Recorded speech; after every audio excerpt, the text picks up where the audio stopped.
All right, we are back and we are covering the 100 myths of entrepreneurship versus chainsaw. Written here by Josh Spurrell. My name is Desmond Soon, and Josh is Canada's top leading CPA and business consultant. And over this series of videos that we've been putting out, if you are joining us for the first time, do go check out the other videos up here or in a playlist in which we cover the 100 myths here.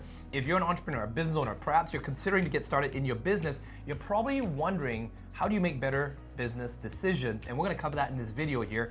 But there are also some myths that you have to be very careful about not to believe them. So today, Josh, I've got part of your manuscript here, and I've also got your book here. We're going to chapter 11, right? Myth number 11, in which the myth actually says that risks are, there are risk-free options. And tell us a bit more about this chapter. Why did you write this chapter? What was the myth that you were observing from entrepreneurs? Well, the fear of risk is, it's deeply rooted in our educational upbringing, right? Where we're trying to get every question on a test right. Mm-hmm. In school, right? The school system is in school. You're scared to raise your hand because if you got the wrong answer, you get ridiculed or you get penalized or something for it, right? The goal is 100%, right? Right. And you have a test, and that test maybe has 50 questions. Right. And you have enough time to answer the questions, right? With the goal being get all 50 questions right. This is what they teach us in the Rockefeller school system, right? Right. But in the business world, it's not really about perfection on that, right? It's actually about how many decisions can we actually make. Okay, that's interesting. Yep. So rather than, in the educational system where you have 50 questions, right? Yep. What if in that same hour you could make 100 decisions, right? And maybe you would get 5 wrong. Maybe you're gonna get 10 wrong. Yeah. But you've answered twice as many questions, right? So just by sheer numbers, you're making more decisions. You have 90 right. You have 90 wins, right? And maybe only 10 losses on there, right? So that fear of getting it wrong and that risk aversion, it's deeply rooted. It's hard to overcome because what you actually get rewarded for in the business world, it's different than what you get rewarded for, in our educational system. Right. So Josh, in your book here, you actually talked about, you first of all had the quote here from Zig Ziglar, right? The 3 C's of life: choices, chances, changes. You must make a choice to take a chance or your life will never change. And on top of that, you also talk about, the entrepreneurs. You have this quote here from McDonald's annual reports, where from the beginning of 2015 to the end of 2019, McDonald's had losses relating to closing of underperforming restaurants totaling $74 million. So even McDonald's, as big as they were, and as they are, they make mistakes and they make decisions and they have to close down. But for the small and mid-sized businesses, how does that translate to us as business owners? What can we do? What are the, what's the better way to make decisions? One is to make more decisions. Make more decisions, right? You have to also understand that not all decisions are equal, okay? So, if you are McDonald's, for example, you can afford to lose on a store, okay? You can lose on one store. Now, the average business owner, though, they can't lose on the store because they only have one store, right? But they're thinking about issuing a new menu item. Well, if they lose on that one menu item, that's not going to cost them the whole business, right? So we have to understand that not all issues matter the same, right?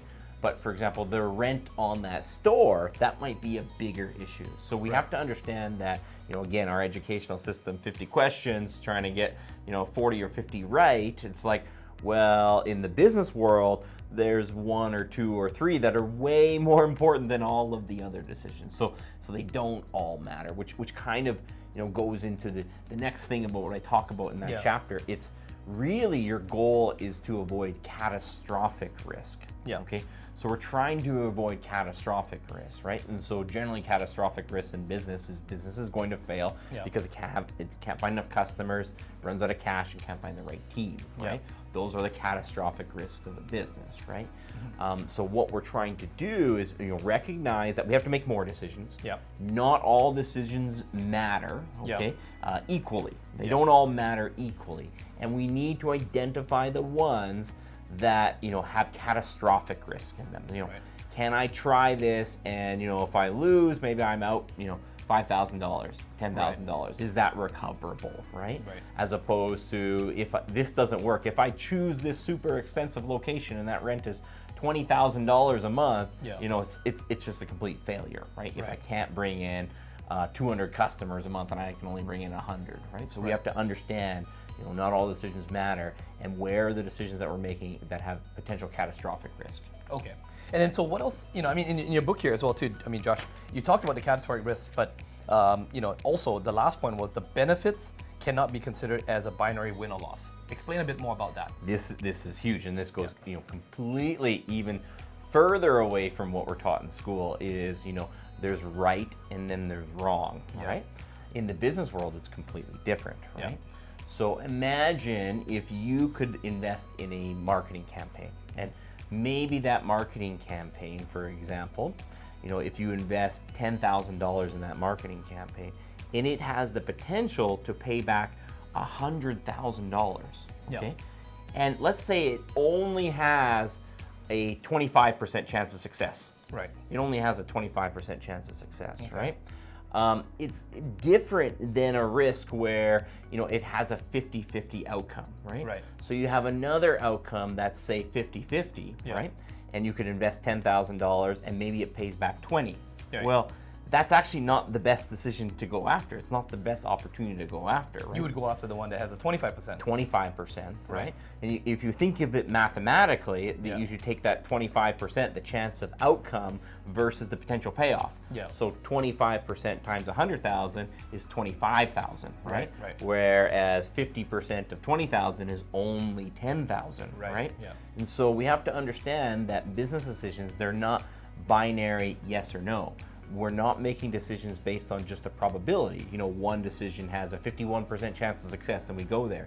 No, it's about the probability of success multiplied by the potential payoff. And so, you know, there's a number of different factors that we have to see there. So you see, it's completely opposite to what they taught us in school, right? And it's hard to wrap your heads around, right? Because, you know, in school, we're trying to get the number of questions right, when we realize in the business world rewards you for making a lot of good decisions, right? You don't have to be perfect at them. In fact, you're better off making more decisions, you know, rather than getting 95% on that test and answering 50 questions. In the business world, you're better off getting 90% and answering 100 questions, right?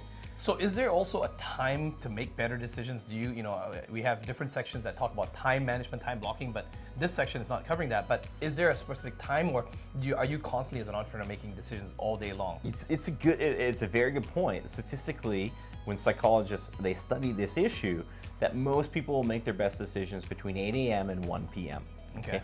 So 8 a.m. and 1 p.m. are most people, right? Yeah. You might be the odd person that's a night owl, but yeah, broad strokes here, most people. Most people are, because decision making is no different than any other physical activity you have. So if you run, you know, a kilometer, right? Yeah. It's harder to run the second kilometer, right? Okay. You know, it's the same thing with decisions. After we make 10 decisions, our next 10 decisions, we're fatigued, right? Okay. People think that decision making, because it's logical, somehow doesn't have a physiological component to it, but it really does. It drains you. It drains throughout the day. Right, you know? right. We get decision making fatigue. It's just like any other physical activity that you do, that the more you do during the day, the less adept that you actually get on it, right? Got it. And so you should understand when you're assembling, you know, making big decisions, right? What time are we making these decisions, right? Right. What do we do if we have kind of a repetitive routine task, right? Yep. Those sometimes are good to stack towards the end of the day. Right. Okay? Because there's not a lot that you can mess up on, right? Right. But when you're reading that lease, you know, that one lease, you're only going to get one opportunity to make this choice in 10 years, right? Right. That shouldn't be done at 9 o'clock at night when we're exhausted from everything else that we're doing, right? Right, that should be done early in the day. That's right. Maybe not the very first thing at 8 o'clock, maybe like after you warm up a bit, like say maybe 9 or something, after you've tackled a couple of quick fast ones. That's right, that's right. Yeah. And then we have to get beyond, you know, making, you know, we have to make a lot of decisions, identify those catastrophic ones, and it's the game theory of decisions. It's huge, right? I mean, because there could be opportunities where, let's say you find something that only has a 10% chance of success. Yeah. Okay, it has a 10% chance of success, but it's only $1,000, and the potential payoff is maybe $100,000, right? Yeah. You know, we were just discussing one right now. Correct. Right now, you know, we're, you know, thinking about building out a Bermuda practice, Office, that's right? right, yeah. A Bermuda office, right? And you know, it's a little bit unknown. You know, me and you have never been there, right? Yeah. We understand the, you know, I understand the tax implications and, you know, how it relates to Canadian taxation. Yeah. I know nobody in Bermuda. I've never been there, right? Yeah. But in the scheme of things, it's a very small decision for us to build out, Yeah. right? Because the chance of payoff is huge. Huge, yeah.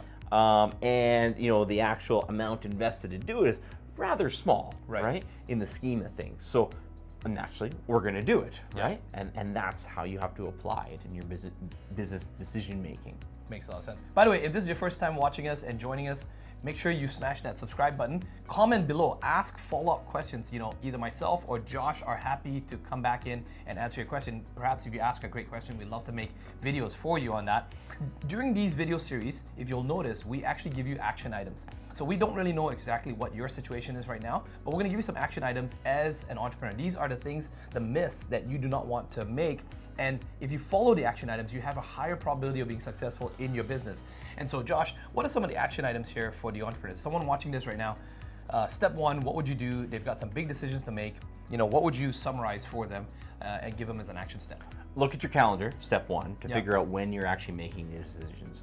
Step two, make sure you understand, am I making a decision on something that has a catastrophic potential or not? Okay. And then step three, start counting the number of times that you're passing decisions on, you know, non-catastrophic issues down the road. Okay. You're thinking, I need more information. I'm going to think about it.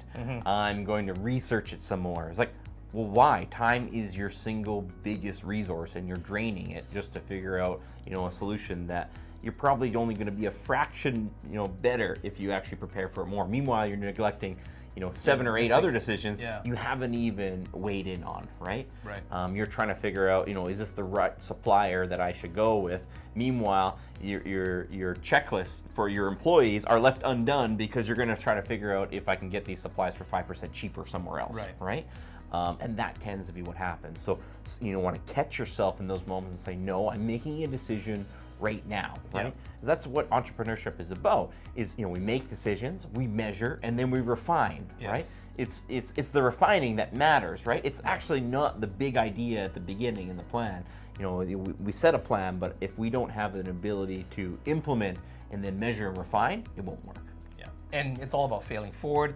But I love how you mentioned about the critical decision. So if you found this video helpful, let us know in the comments below. And with that, check out the other videos. We'll see you in the next video.